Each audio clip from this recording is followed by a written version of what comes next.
السلام علیکم ناظرین، میں ہوں رامین سید اور آپ دیکھ رہے ہیں پروگرام ہو کیا رہا ہے۔ میرے ساتھ موجود ہیں گروپ ایڈیٹر 92 نیوز ارشاد احمد عارف صاحب۔ سر آپ کے وقت بہت شکریہ۔ ناظرین، ملک میں الیکشنز کی تاریخ کے حوالے سے چہمگوئیاں جاری ہیں۔ آلدو الیکشن کمیشن اس حوالے سے ظاہر ہے اس نے کوئی تاریخ تو نہیں دی، مگر یہ ضرور اعلان کیا تھا کہ جنوری کے آخری ہفتے میں الیکشنز ہو جائیں گے، مگر کیونکہ تاریخ مسنگ تھی لہٰذا مختلف سیاسی جماعتوں کی جانب سے غیر یقینی کا اظہار کیا جاتا رہا ہے۔ صدر مملکت کی جانب سے بھی کہا گیا کہ جی مجھے یقین نہیں ہے کہ جنوری میں الیکشنز ہو جائیں گے، جس پر الیکشن کمیشن نے وضاحت بھی دی، تردید کر دی۔ انہوں نے کہا جی ہماری تیاریاں مکمل ہیں، الیکشن میں تاخیر کا کوئی امکان نہیں ہے۔ تو کیا اب کیونکہ آج ذرائع کی جانب سے یہ دعویٰ کیا جا رہا ہے، خبریں سامنے آ رہی ہیں کہ 28 جنوری وہ تاریخ ہوگی جبکہ الیکشنز کروا دیے جائیں گے، اتوار کا یہ روز ہوگا۔ سپریم کورٹ میں الیکشن کمیشن نے یہ تاریخ جمع کرانی ہے آج سے 2 دن کے بعد۔ تو کیا اس تاریخ کے سامنے کیا آنے کے بعد ابہام دور ہو پائے گا الیکشنز کو لے کے؟ یہ اہم سوال ہے۔ اس کے علاوہ پیپلز پارٹی مسلسل یہ شکایت کر رہی ہے کہ انہیں لیول پلینگ فیلڈ نہیں مل رہی ہے، ساتھ ہی وہ نواز شریف اور نون لیگ پر بھی تنقید کر رہی ہے کہ جی ان کے لیے الیکشنز کو روکا گیا ہے، تاریخ آگے بڑھائی گئی ہے، بڑے پروٹوکولز ان کو دیے جا رہے ہیں، پھر نواز شریف کی جانب سے الیکشن کا مطالبہ نہیں کیا گیا مینار پاکستان کے جلسے میں آ کر۔ تو اس خفگی کی کیا وجوہات ہیں؟ جو اس وقت ہمارے ملک میں چل رہا ہے، سیاست میں جو چل رہا ہے، جس طرح کے ڈاؤٹس ابھی تک برقرار ہیں الیکشنز کو لے کر، کیا سمجھتے ہیں کیوں ہے یہ، جبکہ الیکشن کمیشن بار بار آ کے وضاحت دیتا ہے کہ جی ہونے جا رہے ہیں الیکشن، 28 تاریخ اب آ رہی ہے، ذرائع سے خبریں۔ اس ابہام کی وجہ کیا ہے؟ کیوں ہمارے سیاستدان اور کچھ سیاسی جماعتیں ابھی تک الیکشن ہوتے نہیں دیکھ رہی ہیں؟ اس کی وجہ بڑی صاف ہے، وہ یہ ہے کہ جب ایک دفعہ بے اعتمادی پیدا ہو جائے تو پھر وہ کافی وقت لیتی ہے، اعتماد کی بحالی کا عمل جو ہے کافی وقت لیتا ہے۔ دیکھیں نا، آئین میں واضح موجود ہے کہ جب بھی اسمبلی توڑی جائے گی، مدت پوری کرے گی تو 60 دن میں، توڑی جائے گی تو 90 دن میں الیکشن ہوں گے۔ کیونکہ وہ نہیں ہوئے، کیوں نہیں ہوئے اس کی وجوہات اب ہم ڈسکس نہیں کرتے، تو اس کی وجہ سے ایک بدگمانی پیدا ہوگی، بے اعتمادی پیدا ہوئی۔ اب الیکشن کمیشن نے ایک دفعہ یقین دہانی کرائی کہ جی ہم نے 30 نومبر تک ہر صورت میں جو عمل ہے حلقہ بندیوں کا، مردم شماری کے نتیجے میں حلقہ بندیوں کا، وہ مکمل کرنا ہے۔ اس کے بعد ممکنہ طور پر جنوری کا آخری ہفتے میں الیکشن ہو جائیں گے۔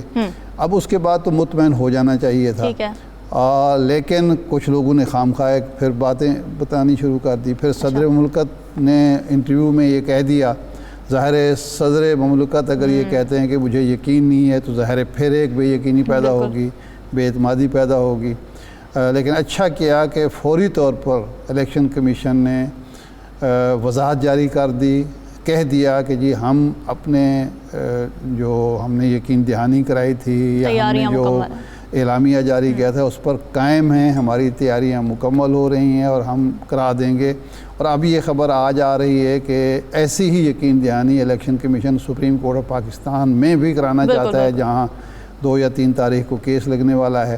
تو اگر الیکشن کمیشن کی طرف سے ایک واضح date supreme court of Pakistan کو دے دی جاتی ہے تو اس کے بعد تو پھر کوئی جواز نہیں رہتا کہ کسی حلقے کی طرف سے شکوک و شبہات کا اظہار کیا جائے، بے اعتمادی کا اظہار کیا جائے، بے یقینی ظاہر کی جائے۔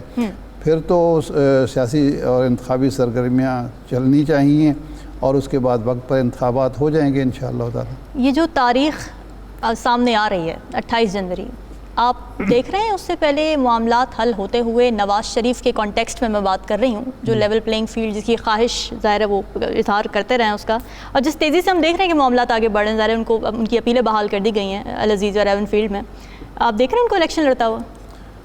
نہیں، 2 چیزیں ہیں۔ ایک ہے میاں نواز شریف صاحب کے العزیزیہ اور ایون فیلڈ میں اپیلیں، اپیلوں کا فیصلہ ہو جاتا ہے یا نہیں بھی ہو تو اس کا کوئی تعلق ان کے الیکشن لڑنے سے نہیں ہے، نااہلی کی وجہ سے، اس لیے کہ ان کی نااہلی جو ہے، ایک تو ہے ان کیسوں میں جو نااہلی ہے وہ 5 سال کے لیے، وہ مدت ختم ہو چکی ہے۔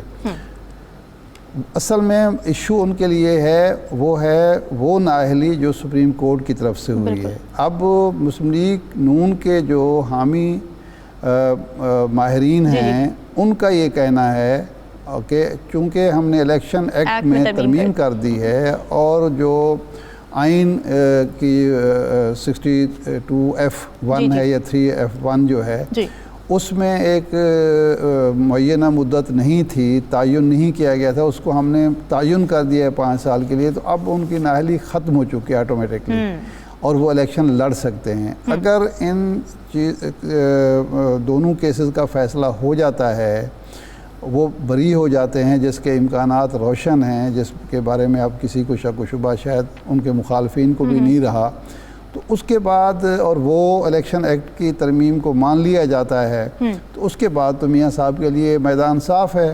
میاں صاحب الیکشن بھی لڑیں گے۔ میاں صاحب ظاہر بات ہے اس وقت وہ ان کے مد مقابل کوئی بہت بڑی قوت نہیں ہے سیاسی، تو اس لیے وہ الیکشن جیت بھی سکتے ہیں اور حکومت بھی بنا سکتے ہیں۔ ایک پارٹی ہے جو ان کے مد مقابل آنے کی کوشش کر رہی ہے یا ان پر تنقید کر رہی ہے، وہ ہے پیپلز پارٹی۔ وہ اب مسلسل یہ شکایت کر رہی ہے کہ ہمیں لیول پلینگ فیلڈ نہیں مل رہی، اور جو تنقید وہ کر رہے ہیں، جو ناراضی کا اظہار وہ کر رہے ہیں نون لیگ کے ساتھ، آپ سمجھتے ہیں وہ جسٹیفائڈ ہے، ٹھیک کر رہے ہیں؟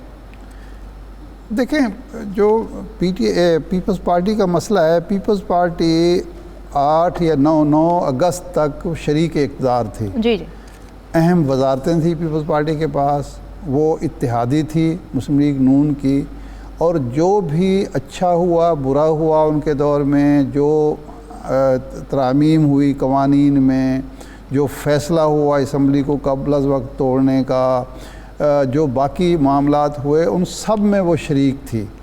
تو اس وقت اگر ان کے درمیان یہ طے ہوا ہے اور وہ مسلم لیگ نون اس پہ عمل نہیں کر رہی کہ ہم اکٹھے الیکشن لڑیں گے، یا ہمارے درمیان کوئی سیٹ ایڈجسٹمنٹ ہوگی، یا الیکشن فلاں تاریخ کو ہوں گے، اور اس کی کوئی خلاف ورزی ہو رہی ہے، تو پھر تو تنقید میں حق بجانب ہے۔ ٹھیک ہے، لیکن اگر وہ نہیں ہے اور سارا کچھ مل جل کے کیا گیا ہے، اور اب چونکہ میدان انتخاب میں نکلنا ہے، اترنا ہے، اور وہاں صورتحال تھوڑی سی خاص، کیونکہ اس وقت جو حکومت سازی کے لیے سب سے اہم کردار ہمیشہ تھا، اب بھی ہے، آئندہ بھی ہوگا، وہ ہے پنجاب۔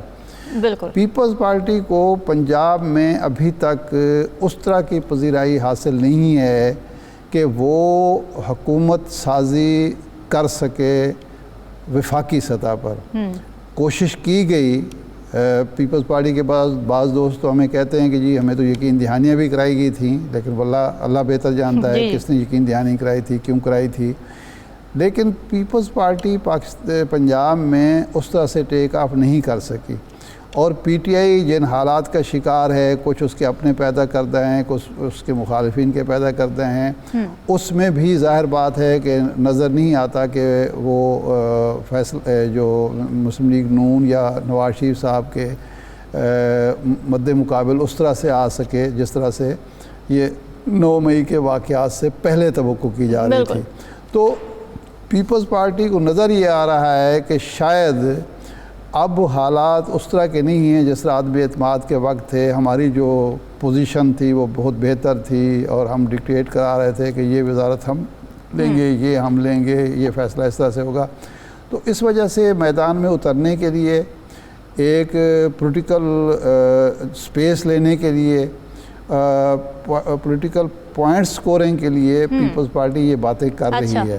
حالانکہ یہ باتیں زرداری صاحب اور نواز شریف صاحب مل بیٹھ کے طے کر سکتے ہیں، اور جو گلے شکوے ہیں پیپلز پارٹی کو نواز شریف صاحب سے یا مسلم لیگ نون سے، وہ ان کا ازالہ بھی کرا سکتے ہیں۔ لیکن بہرحال ہر پارٹی کو یہ حق حاصل ہے کہ وہ اگر اس کے ساتھ وہ سمجھتی ہے کہ اس کے ساتھ کوئی زیادتی ہو رہی ہے، اس کو سپیس اس طرح سے نہیں مل رہی جس طرح اس کے کسی مخالف کو مل رہی ہے، تو پھر ظاہر بات ہے۔ نہیں، لیکن پیپلز پارٹی کے بارے میں ہم یہ کیسے کہہ سکتے ہیں کہ ان کو سپیس نہیں مل رہی؟ نہیں، یہ ہم تو نہیں کہہ سکتے، لیکن یہ تو انہوں نے فیصلہ کرنا ہے نا، یا یہ تو وہ ان کی اپنا تجزیہ ہوگا۔ ہم کیا تجزیہ کر سکتے ہیں؟ ہم تو یہ کہہ سکتے ہیں کہ کل تک آپ ساتھ تھے، اور اس وقت آپ بالکل یہ گلہ نہیں کر رہے تھے کہ کسی ایک پارٹی کو فوقیت حاصل ہے، یا کسی ایک پارٹی کو زیادہ سپیس مل رہی ہے، یا کوئی ایک پارٹی جو ہے اپنے حصہ بقدر جثہ پر اکتفا نہیں کر رہی، اس سے زیادہ لے رہی ہے۔ اس وقت تو آپ نے شہباز شریف صاحب کا نام جناب زرداری صاحب نے وزیر اعظم کے لیے پیش کیا، انہوں نے ہی یہ کریڈٹ لیا کہ یہ عدم اعتماد کی تحریک میری تجویز تھی اور میری تجویز پی ڈی ایم نے اور مسلم لیگ نون نے مانی اور حکومت سازی ہوئی اور حکومت ہم نے 14 مہینے یا 15 مہینے چلا کے دکھائی. تو یہ کریڈٹ تھا زرداری صاحب کا اور پیپلز پارٹی کا. اور یہی بات مسلم لیگ نون کے لوگ کہتے ہیں کہ جی آج جو شکایات آپ کر رہے ہیں اس وقت تو آپ نے نہیں کی جب ہم ایک عرفان صدیقی صاحب کے بقول ایک بریانی کا بہت بڑے تھال کو سامنے رکھ کے بوٹیاں چن رہے تھے تو کسی کو شکایت ایک دوسرے سے نہیں تھی. ٹھیک ہے, ڈسکشن کو ناظرین یہیں سے بڑھائیں گے. بریک کا اسٹے ود اس.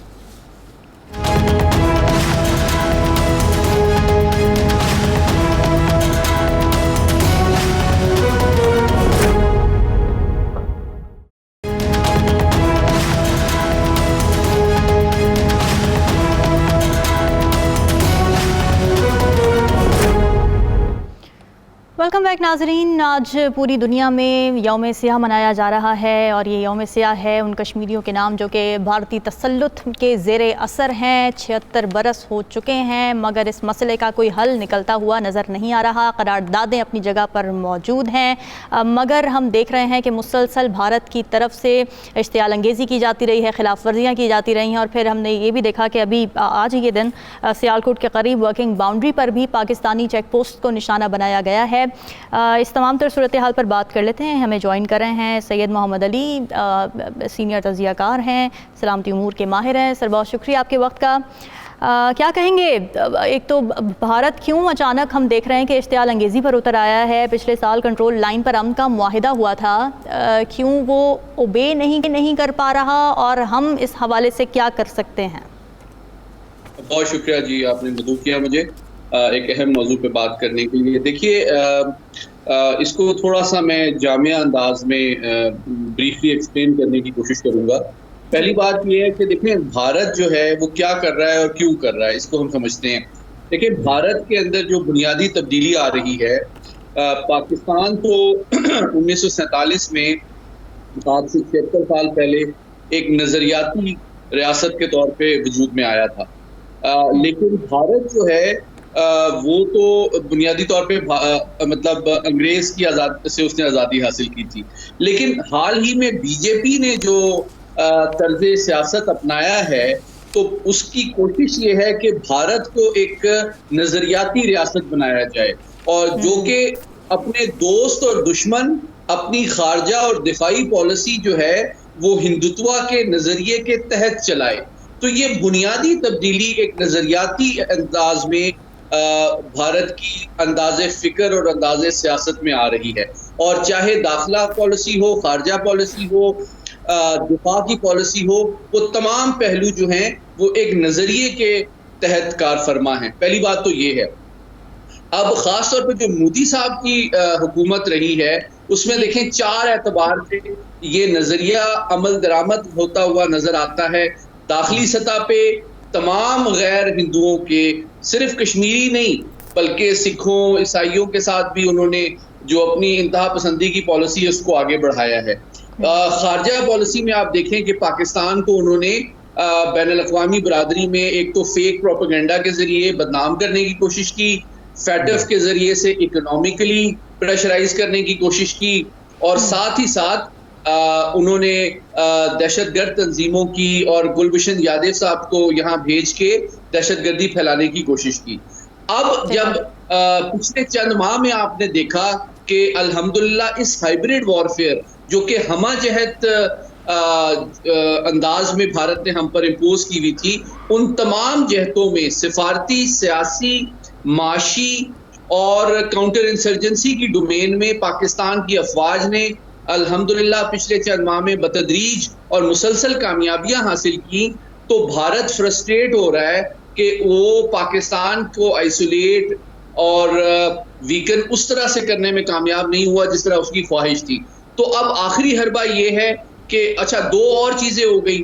آپ نے دیکھا کہ کینیڈا میں جو ہے اس کا چہرہ بے نقاب ہو گیا کہ سندھ رہنماؤں کو انہوں نے اپنے انٹیلیجنس افسران کے ذریعے سے ہلاک کروایا.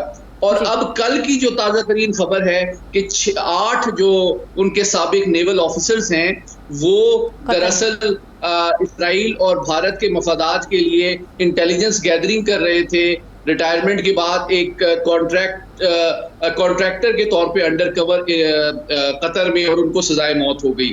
تو اب یہ تمام جو اس کی ناکامیاں اور امبیرسمنٹ اور خجالتیں کینیڈا اور قطر میں فیس ہوئی ہیں، تو اس لیے اس نے کل سے یہ کوشش شروع کی ہے کہ دنیا کی توجہ اور اپنی ڈومیسٹک ووٹر کی توجہ بھی ایک نیا محاذ پاکستان کے خلاف کھول کے اس جانب مبذول کی جائے، تاکہ جو اس کو شرمندگی، ندامت اور خجالت اٹھانی پڑ رہی ہے باقی تمام محاذوں پہ، ادھر سے عالمی اور داخلی سطح پہ جو توجہ ہے وہ مبذول کی جا سکے. لیکن الحمدللہ پاکستان کی فوج نے اس کا دندان شکن جواب دیا ہے، اور ان کا کوارڈ کاپٹر بھی گرایا گیا ہے، اور ساتھ ہی ساتھ جو فائرنگ کی گئی ہے وہ ان توپوں کو پاکستان فوج نے الحمدللہ ٹائملی اور مؤثر جواب دے کے خاموش بھی کرا دیا ہے. محمد صاحب، یہ آپ درست فرما رہے ہیں کہ یہ جو 2 واقعات ہوئے کینیڈا کے اور قطر کے، یہ اس بات کا ثبوت ہے. پاکستان تو پہلے بھی کہتا تھا کہ بھارت ایک ایسی ریاست ہے جو دہشت گردی کراتی ہے دوسرے ملکوں میں، دوسرے ممالک کے معاملات میں مداخلت کرتی ہے، اور پھر اپنے مقاصد کے لیے وہاں منصوبے بناتی ہے، اپنے مقاصد کے لیے وہاں کارروائیاں کرتی ہے. جب کینیڈا کا ایشو آیا تو ہم نے آواز اٹھائی. اب قطر پر ہم کوئی اتنا زیادہ مؤثر انداز میں، ایک شاید وجہ یہ ہو کہ فلسطین کا ایک بڑا مسئلہ چل رہا ہے. کیا اس موقع پر پاکستان کو کیا کرنا چاہیے کہ بھارت کا یہ جو شرمناک ہے سیاہ چہرہ دنیا کے سامنے دکھایا جائے، اور ان کو بتایا جائے کہ پاکستان پر تو یہ الزام لگتا رہا ہے کہ جی یہاں سے دہشت گردی ایکسپورٹ ہوتی ہے، لیکن اصل دہشت گردی ایکسپورٹ کرنے والا، دوسرے ممالک کی سلامتی کے لیے خطرہ بننے والا ملک جو ہے وہ بھارت ہے؟ بہت اہم سوال آپ نے کیا. دیکھیں، میں سمجھتا ہوں کہ نہ صرف بھارت کا طرز عمل، بلکہ جو اس وقت مشرق وسطیٰ میں جو جنگ چل رہی ہے اس میں بھی بھارت کی اس کی جانب پالیسی اور طرز عمل پاکستان کے لیے ایک بہت اہم اور بر وقت ایک اسٹریٹجک اپرچونٹی پرووائڈ کرتا ہے 3 اعتبار سے. پہلی بات جو کہ میڈم نے بھی پہلے مجھ سے سوال کیا کہ دیکھیے کشمیر کے مسئلے کو اگر آپ دیکھیں تو جو ہمارا نیریٹو ہے کشمیر کے حوالے سے عالمی سطح پہ، اس کی 4 بنیادی 4 اس کے پلرز ہیں، 4 اس کے ستون ہیں، اور وہ چاروں آرگومنٹس کما حقہ پوری طرح فلسطین کے حوالے سے، مسئلہ فلسطین کے حوالے سے بھی ریلیونٹ نظر آتے ہیں. اور وہ 4 ستون کیا ہیں؟ پہلی بات یہ ہے کہ دیکھیں مسلم میجورٹی کی آبادی کا خطہ ہے، نمبر 1. نمبر 2 ڈسپیوٹڈ ٹیریٹری ہے جو کہ UN ریکگنائزڈ ہے. نمبر 3 کہ اس کے اوپر بے شمار تقریباً 75-76 سال سے UN سیکورٹی کاؤنسل کی قراردادیں موجود ہیں. اور نمبر 4 یہ کہ اس کے اوپر فوجی جبر کے ذریعے سے زبردستی غیر مسلم فوجیں جو ہیں ان کے ذریعے سے قابض ہیں.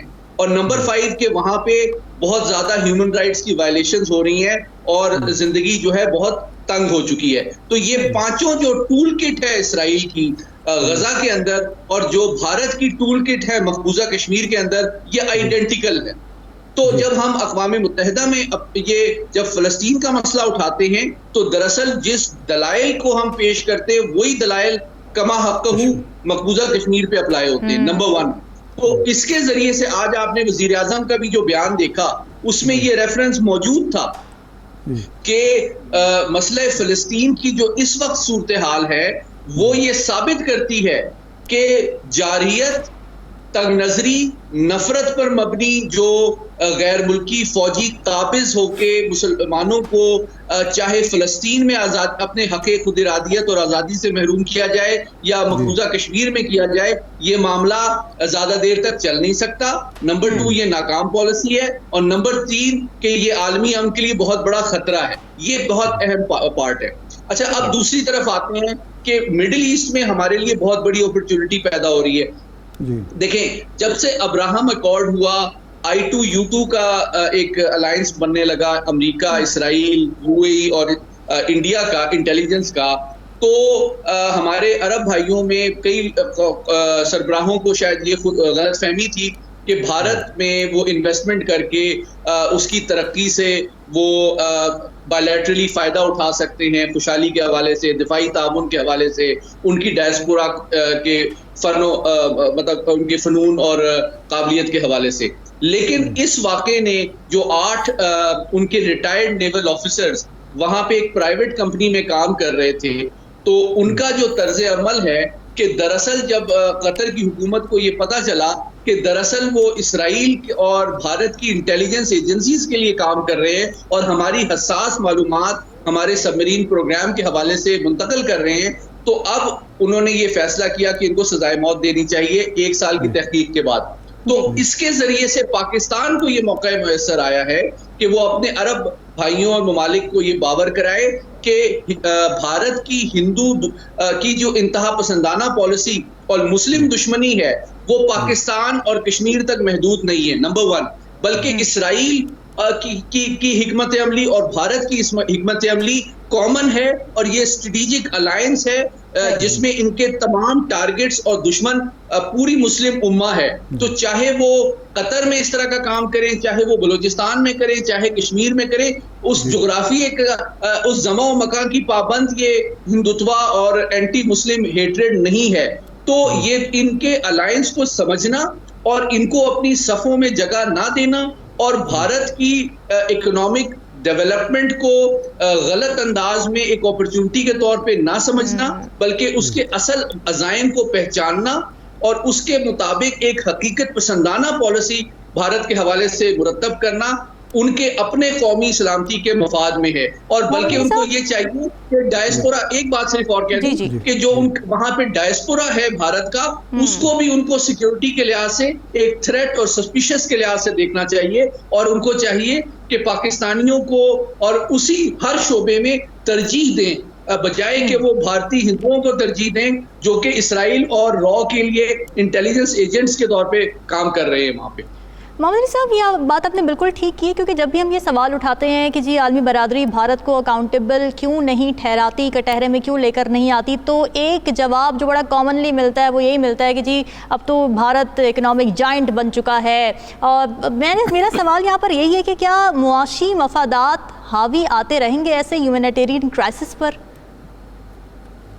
جی بہت اہم سوال ہے. دیکھیں آنا نہیں چاہیے، لیکن میں پر امید ہوں کہ مستقبل میں جو حقائق سامنے آ رہے ہیں کینیڈا کے حوالے سے، برطانیہ کے حوالے سے، قطر کے حوالے سے، جو بھارتی انٹیلیجنس کی پالیسی ہے کہ وہ دہشت گردی بھی پھیلاتے ہیں، وہ ٹارگٹ اساسینیشن بھی کرتے ہیں، وہ انٹیلیجنس اسپیوناج اور جاسوسی بھی کرتے ہیں، تو ان حقائق کو سامنے رکھ کے میں سمجھتا ہوں ایون مغربی طاقتیں، چاہے وہ کینیڈا ہو، برطانیہ ہو یا ہمارے عرب ممالک ہوں، وہ اب زیادہ حقیقت پسندانہ انداز میں بھارت کو دیکھیں گے اور اپنے تعاون کی نوعیت، معیار اور مقدار کو زیادہ محتاط انداز میں متعین کریں گے، تاکہ جو رشتوں اور نعتوں کی نوعیت ہے وہ حقیقت پسندانہ اور ذمہ دارانہ اس انداز میں ہو کہ ان کے قومی سلامتی کے مفادات پر کوئی حرف نہ آئے.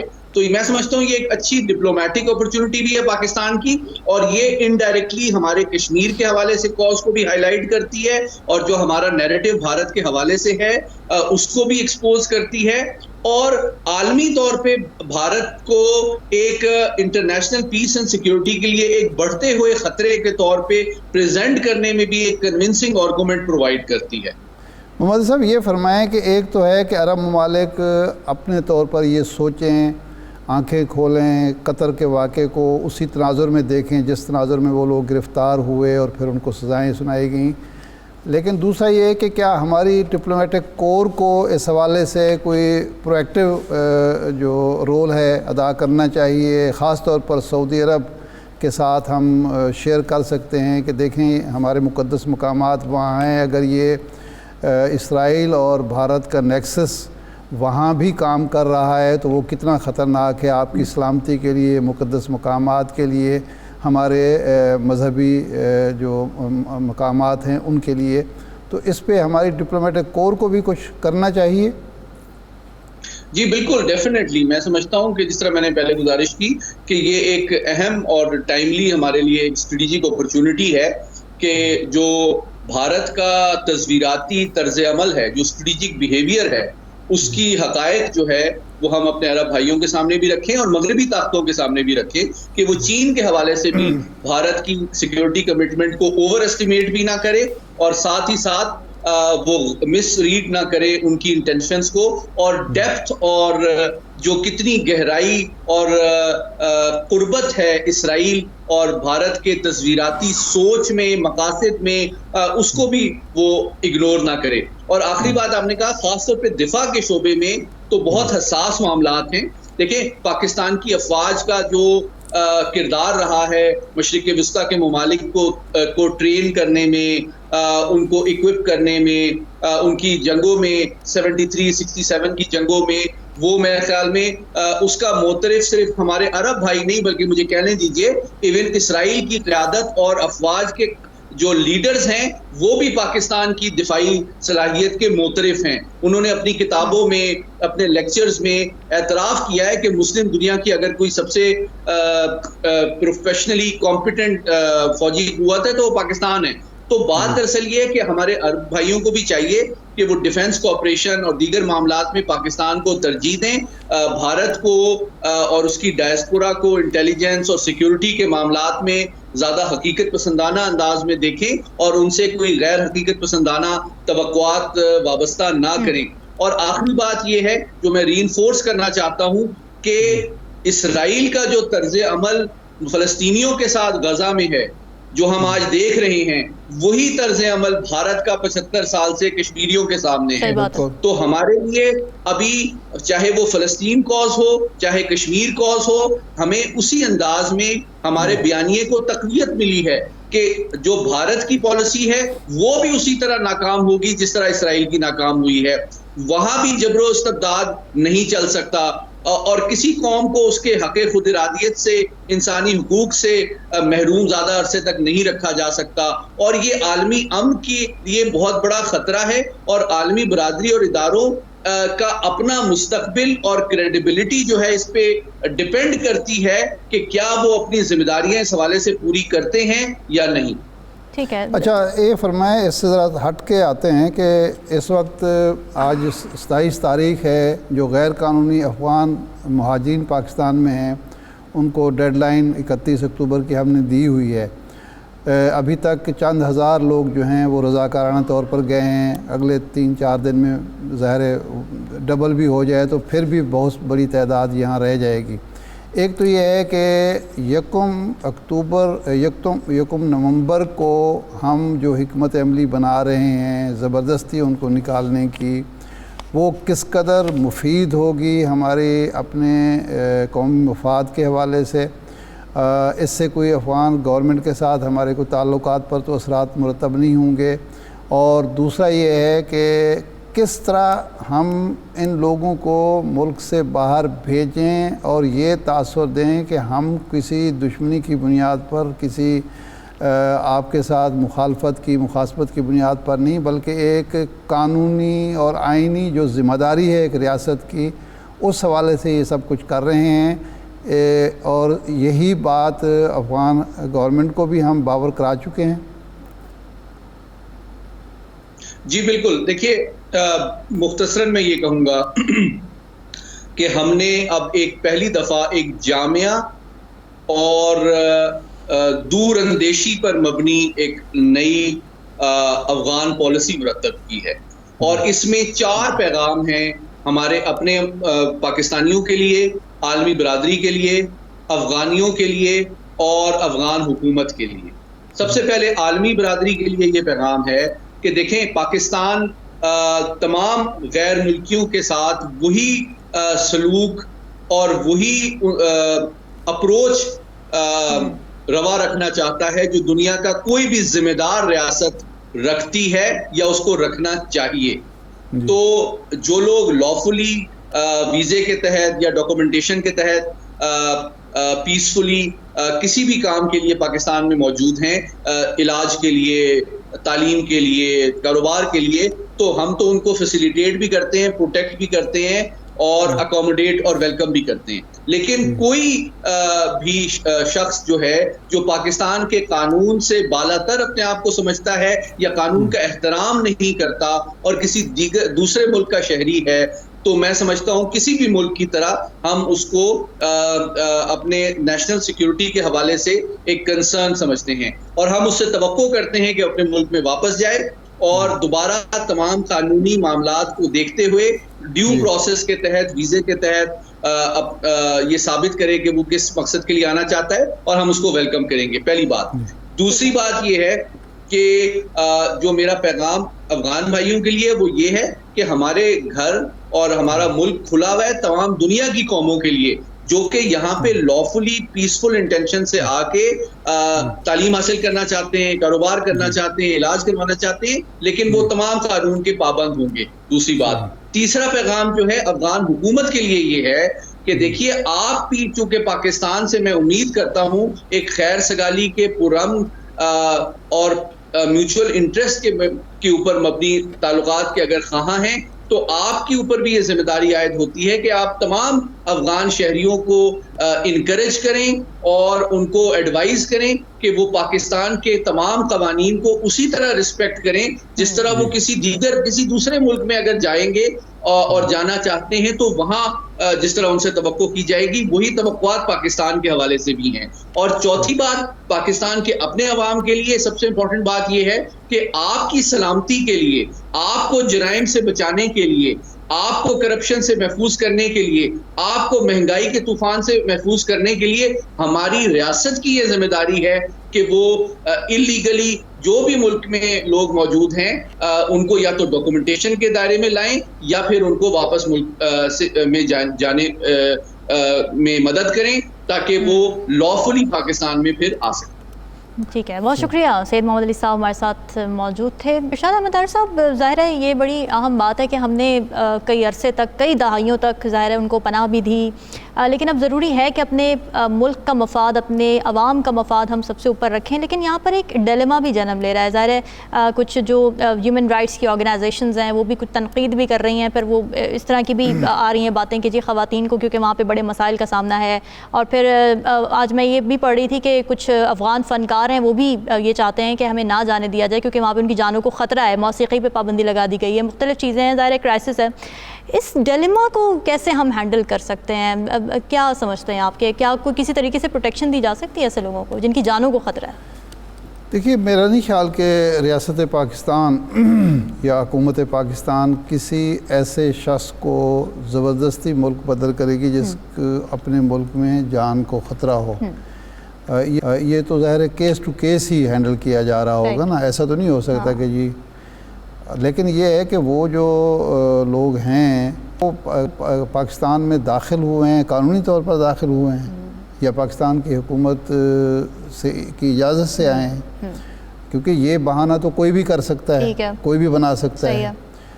اپنی ریاست میں جا کے اپنے حکومت یا اپنے سسٹم کو فیس کرنا ان کی ذمہ داری ہے, حکومت پاکستان کی ذمہ داری ہے. لیکن ایسے کوئی کیس ہوں اگر تو ظاہر بات ہے حکومت اس کو ڈیل کرے گی. بنیادی چیز تو یہ ہے کہ پاکستان کی معیشت, پاکستان کا سماج, پاکستان کے سلامتی, یہ تینوں چیزیں ہیں جن لوگوں کو ایکسیپٹ نہیں کر رہی ہیں ان کو ملک میں رہنے کا کوئی جواز نہیں بنتا. وہ ان کو اپنے وطن واپس جانا چاہیے. اگر وہ پاکستان میں رہنا چاہتے ہیں, روزگار کے مواقع کی تلاش میں ہیں, وہ ویزا لیں, قانونی طریقے سے پاکستان میں آئیں اور اس کے بعد وہ رہیں.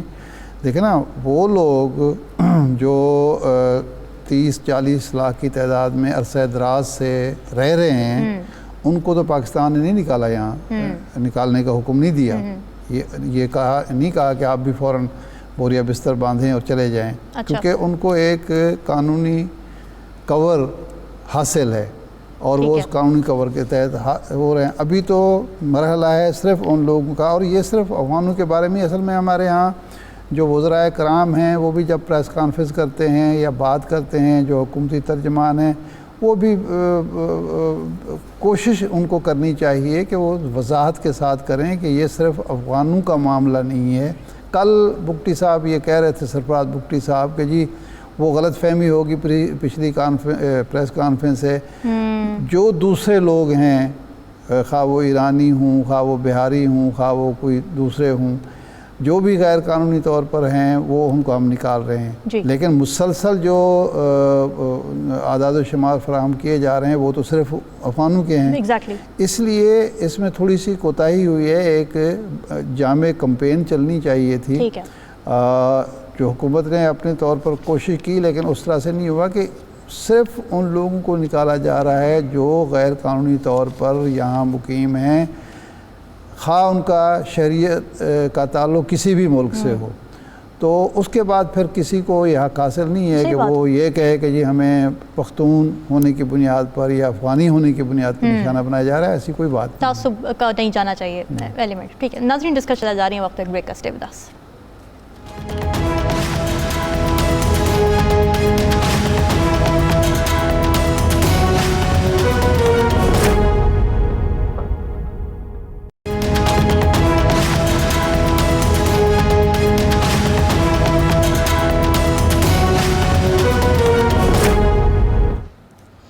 ویلکم بیک ناظرین. سیاسی منظرنامہ کچھ یوں ہے کہ کچھ اہم ملاقاتیں ہوئی ہیں مولانا فضل الرحمان کی پی ٹی آئی کے وفد کے ساتھ، اور یہ اطلاعات آ رہی ہیں، یہ خبریں اڑتی آ رہی ہیں کہ شاید کوئی نیا اتحاد بننے والا ہے. پیپلز پارٹی کو بھی شاید شامل کر لیا جائے گا. پی ٹی آئی کے وفد نے کہا ہے کہ جی ہم اپنے لیڈر سے پوچھ کے، ان کا کنسنٹ لے کے، ان سے مشاورت کر کے بات بتائیں گے. ارشاد احمد عارف صاحب، آپ دیکھ رہے ہیں کوئی نیا اتحاد بنتا پی ڈی ایم کی طرز پر؟ دیکھیں، فوری طور پر اتحاد تو نہیں بن سکتا، نہ بنتا نظر آ رہا ہے. اس کی دو وجوہات ہیں. نمبر 1 تو یہ ہے کہ عمران خان صاحب نے ان تمام سیاسی جماعتوں اور مذہبی قوتوں کو نہ صرف دور کیا بلکہ بار بار ایسے القابات سے نوازا، ایسی تلخیاں پیدا کر دیں کہ قریب آنا کوئی آسان کام نہیں ہے. بالکل صحیح بات ہے. اور پھر دوسری وجہ یہ بھی ہے کہ اس ملک میں اب کوئی نواب زادہ نصر اللہ خان صاحب بھی موجود نہیں ہیں جو ناممکن کو سیاسیات میں ناممکن کو ممکن بنانے کی پوزیشن میں ہوں. ایک تو یہ وجہ نظر آتی ہے. دوسری وجہ یہ نظر آتی ہے کہ اس سسٹم کے باقی جتنی جماعتیں ہیں، جو موجودہ سسٹم چل رہا ہے، باقی ساری جماعتیں بینیفیشری ہیں.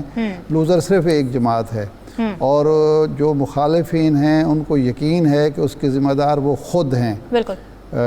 وہ پارٹی کی لیڈرشپ ہے، وہ اپنے ان کے بقول مولانا فضل الرحمان صاحب ہوں یا زرداری صاحب ہوں یا نواز شریف صاحب ہوں، وہ اپنے کیے کا پھل جو ہیں کھا رہے ہیں. تو ہمیں کیا ضرورت ہے کہ ان کے لیے بیساکھی بنے. یہ دو وجوہات ہیں جس کی وجہ سے بظاہر نہیں. لیکن جب اسد قیصر صاحب اور سیف صاحب اور علی محمد خان صاحب ملے ہیں، اگر وہ تعزیت کے لیے گئے جی تو لیکن ملاقات جو ہے 1 گھنٹے سے زیادہ جاری رہی. ظاہر ہے 1 گھنٹے سے زیادہ جو ہے وہ صرف فاتحہ خوانی نہیں ہوئی ہوگی، صرف مرحومہ کی خوبیاں بیان نہیں ہوں گی، اور صرف خیر و عافیت معلوم کرنے تک نہیں ہوگا. سیاستدان جب ملتے ہیں تو سیاسی باتیں بھی ہوتی ہیں. لیکن اس کو اہمیت اس لیے بھی حاصل ہے کہ کچھ دن پہلے مولانا فضل الرحمان صاحب کی اور زرداری صاحب کی ملاقات ہوئی. اور زرداری صاحب کے جو ماضی کا تجربہ یہ ہے کہ وہ جب کسی سے ملتے ہیں تو کوئی نہ کوئی جوڑ توڑ ضرور کر رہے ہوتے ہیں.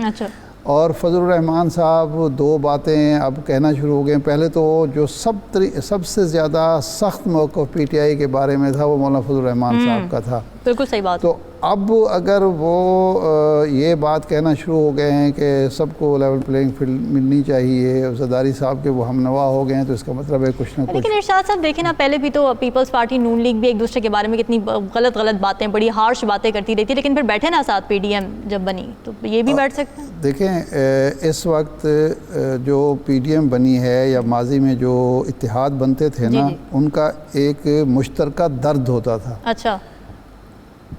جب یہ پی ڈی ایم بنی ہے تو جو اس وقت کی حکومت پی ٹی آئی کی جو سلوک نون لیگ سے کر رہی تھی، وہی سلوک پیپلز پارٹی سے ہو رہا تھا، وہی فضل الرحمان صاحب سے ہو رہا تھا، وہی باقی لوگوں سے ہو رہا تھا.